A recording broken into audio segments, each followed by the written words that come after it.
Kenapa ada chicken tender bergegau bang? Sebab dia sekali ingat bergegau rasanya bang. Wow. Tenders bergegau, satu original, satu spicy. Disalut dengan rempah istimewa, digoreng sempurna sehingga keemasan, setiap kunyahan penuh rasa. Bang, orang Melaka ke bang? Oh bang, orang Melaka. Saya orang Johor. Oh. Tapi yang kita gabung tu jadilah bergegau. Bang, ada resipi-resipi rasa ke bang? Ada je. Tapi biarlah rahsia. Satu hari boleh habis berapa kilo bang? Sehari kita boleh habis sampai 120 kilo. Wow. Jadi kita ada dua flavor, satu original dengan spicy honey lah. Sos? Sos kita ada dua juga. Satu sos garlic yang kita punya main signature dengan sos cheese lah. Dalam satu box tu ada 3 pieces lah. Original dengan spicy pun sama bang? Sama harga. Boleh campur.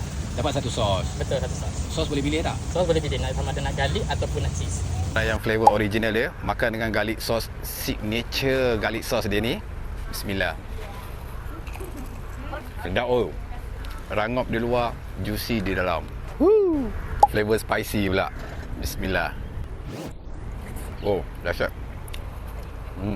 Tenders bergegau. Let's go.